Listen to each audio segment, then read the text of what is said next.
queen's heart, a kingdom's fate. Mary, Queen of Scots' marriages, lit a fuse of passion and betrayal that burned her throne to ashes. Welcome to Why Did Mary, Queen of Scots' marriages, lead to her downfall? A tale of love and loss in 16th century Scotland. Take a seat, sip your tea, and dive into this royal saga. If it grips you, hit subscribe, as your support means everything. The windswept hills of Scotland whispered tales of a queen whose beauty and ambition captivated a nation, yet whose choices in love would carve a path to her ruin. Mary, Queen of Scots, was barely 6 days old when she inherited the throne in 1542, a crown that brought both power and peril. By the time she was a young woman, her marriages would become the threads of a tapestry woven with intrigue, jealousy, and rebellion. In this opening chapter, we explore Mary's first marriage to Francis, the Dauphin of France, a union that promised glory but planted the seeds of her eventual downfall. This is the story of a young queen, caught between duty and desire, whose heart would shape her fate. Mary's life began under a storm of conflict. Her father, King James IV, died shortly after her birth, leaving Scotland in turmoil, with rival nobles vying for control and England's King Henry VIII eyeing her throne. At just 6, Mary was sent to France for safety, raised in the opulent court of King Henry II. There, she grew into a striking figure, tall, with auburn hair and a charm that dazzled the French court. Her betrothal to Francis, the sickly heir to the French throne, was sealed when she was 5, a political match to strengthen the old alliance between Scotland and France against England. But as Mary matured, this alliance became more than a contract. It was her first taste of love, however fragile it proved to be. By 1558, at 16, Mary married Francis in a lavish ceremony at Notre Dame Cathedral in Paris. The event was a spectacle: golden tapestries, flowing wine, and a young bride radiant in white. A bold choice that symbolized purity but raised eyebrows, as white was then a color of mourning in France. Mary was not just a bride but a symbol of unity, her marriage tying Scotland to France's might. Francis, though frail and often ill, adored her, and their bond seemed genuine, filled with shared laughter and quiet moments in the gardens of Fontainebleau. Yet beneath the pageantry, cracks were forming. Mary's claim to the English throne, as a great niece of Henry VIII, stirred tension with England's Queen Elizabeth I, who saw her as a Catholic rival. Mary's French advisers, led by her powerful Guise uncles, pushed her to assert this claim, embroiling her in a dangerous game of thrones. The marriage's political weight was immense. As Dauphine, Mary wielded influence in France, but her role in Scotland was distant, managed by regents while she lived abroad. Scottish nobles grumbled, wary of French dominance over their queen. Francis's health, meanwhile, was a ticking clock. He suffered from chronic ear infections and a weak constitution, barely able to ride or govern. Mary nursed him tenderly, but whispers grew in the French court. What would happen if Francis died? Her position depended on his crown, and without him, she'd be a queen without a kingdom in France. In Scotland, her Catholic faith clashed with the rising Protestant tide, led by fiery preacher John Knox, who denounced her as a foreign papist. Her marriage, meant to secure her power, instead left her vulnerable on 2 fronts. In 1559, Francis became King Francis II, and Mary, at 17, was Queen of France. The couple's brief reign was overshadowed by political unrest. The Guise family, Mary's maternal kin, held sway, alienating French nobles and fueling resentment. Mary's devotion to Francis blinded her to these tensions, but her inexperience showed. She was a queen in title, but power rested with others. When Francis's health worsened, the court braced for change. In December 1560, at just 16, Francis died of an ear infection turned abscess, leaving Mary a widow at 18. The loss was personal. She mourned deeply, cloaked in black, her poetry reflecting a heart shattered by grief. But it was also political. Without Francis, her role in France evaporated. The new king, Charles IX, and his mother, Catherine de' Medici, sidelined her, eager to curb Guy's influence. Mary faced a crossroads: return to Scotland, a land she barely knew, or seek a new alliance through marriage. Her decision to sail back to Scotland in 1561 set the stage for her next chapter, but the seeds of her downfall were sown in France. Her marriage to Francis had tied her to a failing alliance, alienated her Scottish subjects, and entangled her in English rivalries. She left France with a dowager's title but little real power, her youth and inexperience exposed. The young queen's first love had been a glittering dream, but its collapse left her vulnerable, a pawn in a game of crowns that would only grow deadlier. As we close this chapter, Mary's ship sails towards Scotland, her heart heavy with loss, but her ambition undimmed. The stage is set for her return to a turbulent kingdom, where her next marriage would ignite a firestorm of passion and betrayal. Join us in the next act to uncover how Mary's choices in love would draw her closer to ruin. Mary, Queen of Scots, stepped onto Scottish soil in 1561, a young widow of 18, her French elegance clashing with the rugged mists of her homeland. Her first marriage to Francis, the frail Dauphin, had left her a queen without a kingdom. But her return to Scotland was a chance to reclaim her throne. Yet the Scotland she found was a cauldron of religious strife and noble rivalries, with Protestant lords wary of their Catholic queen. Mary needed a husband to strengthen her rule, but her choice, Henry Stuart, Lord Darnley, would prove a catastrophic misstep, fanning flames of jealousy and rebellion that pushed her closer to ruin. Mary's arrival in Edinburgh was met with cautious cheers. She was a stranger to her people, raised in France's polished courts, and her Catholic faith sparked suspicion among Protestant nobles like the Earl of Moray, her half-brother, and the fiery preacher John Knox. To govern, she needed allies, and a marriage was the surest way to secure them. Enter Darnley, a tall, handsome noble with a charming smile and a claim to both Scottish and English thrones. At 19, he was Mary's cousin, sharing Tudor blood, and his lineage made him a tempting choice. Their meeting in 1565 at Wemyss Castle was electric. Darnley's lute-playing and courtly manners won Mary's heart, and she saw in him a partner to bolster her claim to England's crown against Elizabeth I.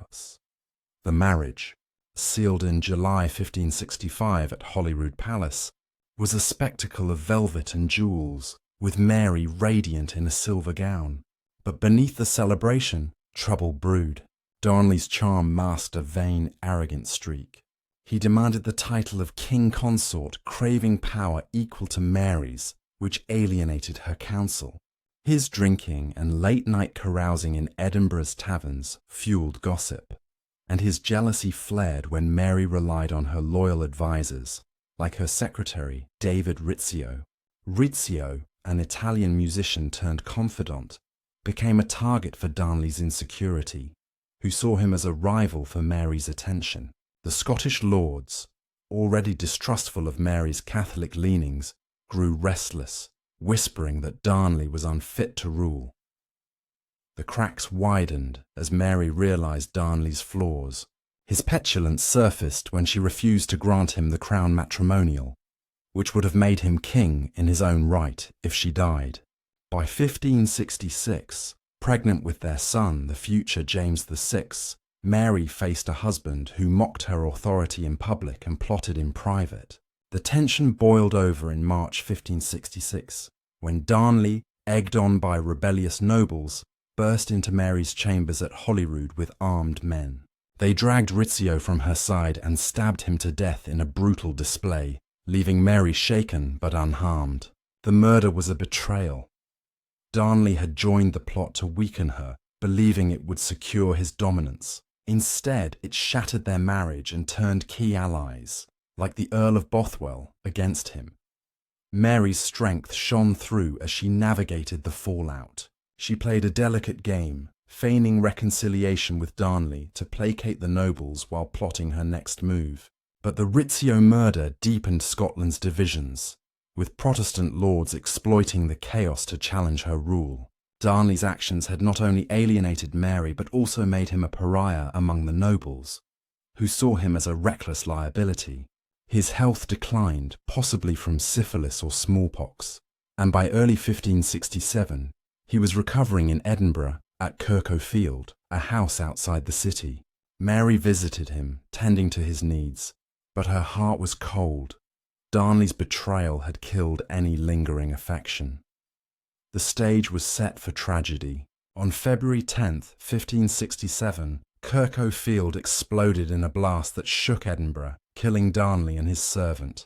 His body, found in the garden, bore no burns but signs of strangulation, hinting at a plot beyond a simple explosion. Suspicion fell on Mary, as whispers spread that she had orchestrated his death for revenge. Yet the truth was murkier. Nobles like Bothwell, who had clashed with Darnley, had motives of their own. Mary's decision to marry Darnley had backfired, turning her court into a nest of vipers and her throne into a target. As the dust settled, she faced a kingdom on the brink, her reputation tarnished by a husband who had brought her nothing but chaos. Mary's second marriage had unravelled her authority, setting the stage for an even more reckless choice that would push her toward the abyss. The next chapter will plunge into the storm of her final marriage, where love and ambition collide with deadly consequences. The rugged cliffs of Scotland loomed over a kingdom teetering on the edge of chaos, as Mary, Queen of Scots, stood at the heart of a storm sparked by her disastrous marriage to Lord Darnley. His violent death in the Kirkhofield explosion of 1567 had left Mary's reputation in tatters, with whispers of her involvement spreading like wildfire. At 24, she was a queen under siege, her Catholic faith and foreign upbringing fueling distrust among her Protestant nobles. Desperate for a strong ally to steady her throne, Mary turned to James Hepburn, Earl of Bothwell, a rugged, ambitious noble whose loyalty came at a perilous cost.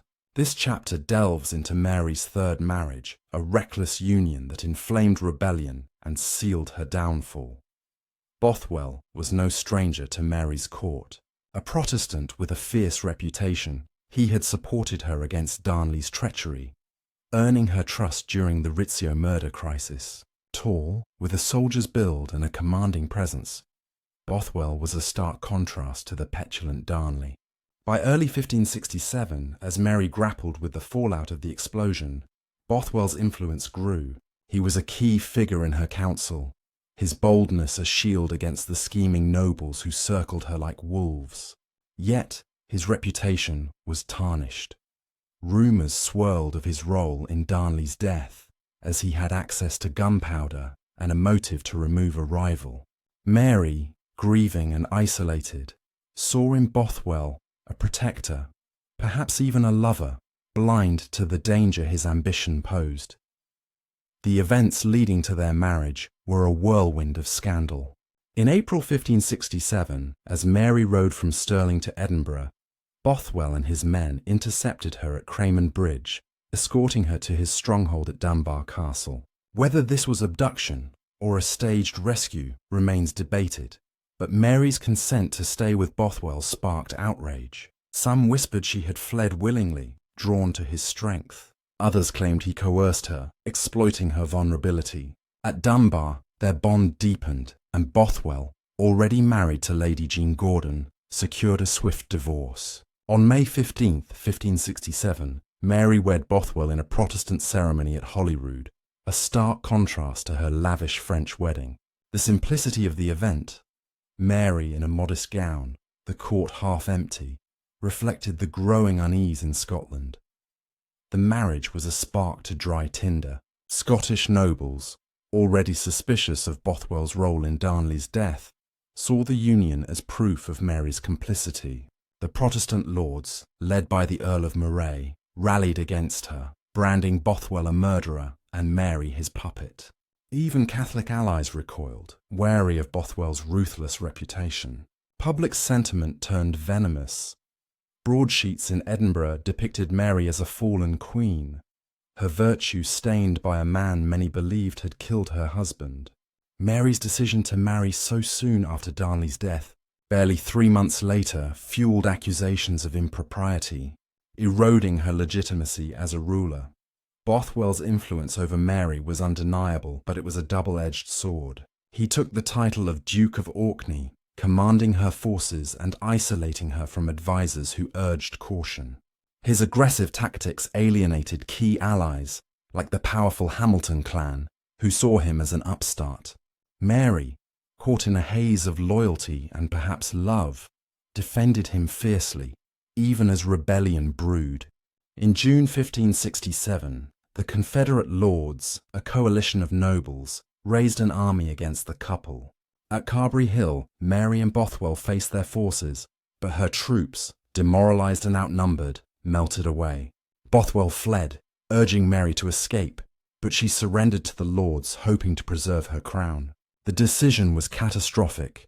She was imprisoned at Lochleven Castle, forced to abdicate in favour of her infant son, James VI. Bothwell's fate was no kinder. He escaped to Denmark, where he was later imprisoned, his ambitions crumbling into madness and death. Mary's marriage to him had been a desperate gamble, driven by her need for strength in a fractured kingdom. Instead, it painted her as a reckless queen, complicit in murder and swayed by passion. The union with Bothwell turned her allies into enemies, her throne into a prison, and her name into a scandal that echoed across Europe.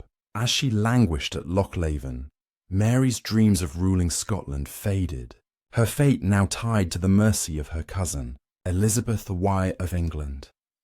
Mary's third marriage had burned bridges she could ill afford to lose, leaving her a captive queen with few options. The next chapter will explore her desperate bid for freedom and the final missteps that led to her tragic end. The cold stone walls of Lochleven Castle closed around Mary, Queen of Scots, like a tomb, her crown stripped away after her disastrous marriage to Bothwell in 1567. At 25, she was a prisoner in her own kingdom, forced to abdicate in favour of her infant son, James VI, under the pressure of rebellious nobles. Her third marriage had ignited a firestorm, branding her a scandalous queen in the eyes of her people and her enemies. Yet Mary's spirit remained unbroken, her ambition to reclaim her throne burning fiercely. This chapter traces her daring escape from captivity and her fateful decision to seek refuge in England, a choice that entangled her further in a web of political intrigue and sealed her path to ruin. Lochleven Castle, perched on an island in a windswept lake, was a fortress of isolation. Mary, confined to sparse chambers, faced relentless pressure from her captors, led by the Earl of Moray, to renounce her claim to the throne. Her health faltered, grief, stress, and a possible miscarriage sapped her strength, but her resolve held firm. She charmed her young guard, Willie Douglas, a boy of 16, with tales of her French court days and promises of favour. In May 1568, Willie orchestrated a bold escape, stealing keys and rowing Mary across the lake under cover of night. Disguised in a servant's cloak, she fled to the mainland, her heart pounding with hope. Supporters rallied to her, raising a small army, but her bid to retake the throne was crushed at the Battle of Langside days later. Her forces scattered by Moray's troops. With Scotland lost, Mary faced a perilous choice: flee to France, where her Guy's relatives held influence, or seek refuge with her cousin, Queen Elizabeth III of England. France was distant, its court now ruled by Catherine de' Medici, who had little love for Mary. England, though closer, was a gamble. Elizabeth, a Protestant, viewed Mary's Catholic claim to her throne as a threat. Yet Mary, trusting in royal kinship and her own charisma, chose England, crossing the border in a small boat on May 16, 1568. She landed in Carlisle, expecting a warm welcome, but instead found herself a guest under guard, her status unclear. Elizabeth, wary of Mary's presence, hesitated to meet her. torn between duty to a fellow queen and fear of her rival's ambitions. Mary's arrival in England was a spark in a powder keg. Her claim to the English throne, through her Tudor blood, made her a rallying point for English Catholics who chafed under Elizabeth's Protestant rule. Letters poured in from Mary to Elizabeth, pleading for aid to restore her Scottish crown. But her charm was overshadowed by her reputation. The Kirkerfield explosion and her marriage to Bothwell had painted her as a femme fatale, a narrative spread by Moray's propaganda. Elizabeth, cautious and calculating, ordered an inquiry into Darnley's death, hoping to defuse the threat Mary posed. The so-called casket letters, a series of documents allegedly written by Mary to Bothwell, surfaced in the inquiry, suggesting her complicity in the murder. Though their authenticity was questioned, the letters, filled with passionate words, damaged Mary's case, turning English nobles against her. As months turned to years, Mary's status shifted from guest to prisoner. She was moved between English castles, Bolton, Tutbury, Sheffield, under the watch of loyal Protestant lords. Her charm won her allies among her keepers, but her attempts to rally support backfired. Secret letters, smuggled in wine barrels or sewn into garments, revealed her plotting with Catholic nobles and foreign powers, including Spain's Philip II.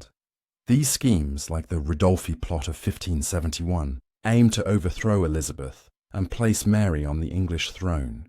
Each failed attempt tightened the noose around her as Elizabeth's advisers, led by William Cecil, urged harsher measures. Mary's beauty and eloquence, once her greatest assets, now fueled suspicion, casting her as a dangerous siren. Mary's marriages had shaped her fate, but her flight to England was the final miscalculation. Her first husband, Francis, had tied her to a fading French alliance. Darnley's betrayal had fractured her Scottish rule, and Bothwell's scandal had cost her the throne. Now, in England, she was a queen without a kingdom, her presence a constant threat to Elizabeth's stability. Her efforts to secure freedom through diplomacy or conspiracy only deepened her captivity, as each letter she penned carried the risk of treason. The walls of her gilded prisons grew closer, her dreams of restoration fading under the weight of her past choices. Mary's time in England marked the beginning of her long captivity, a queen caught in a chess game where every move seemed to checkmate her.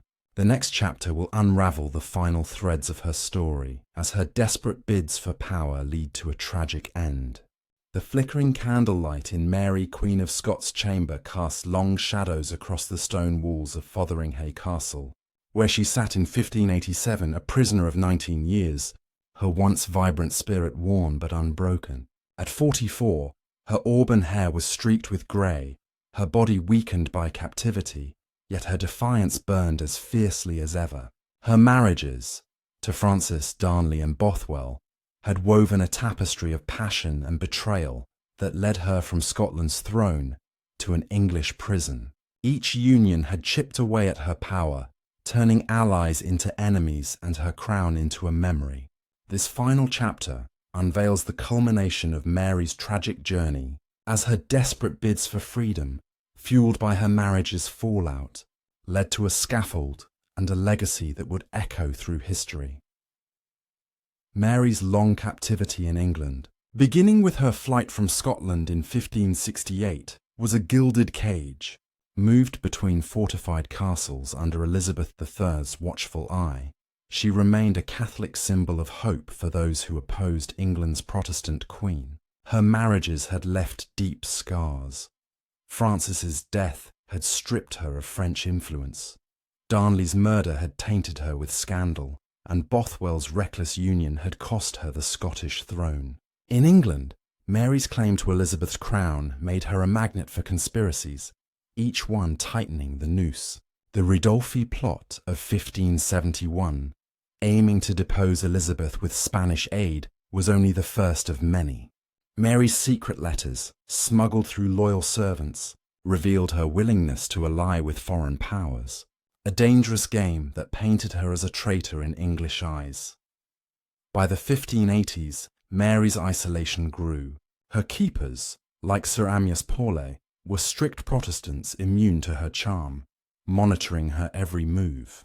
Yet she persisted, corresponding with Catholic allies across Europe.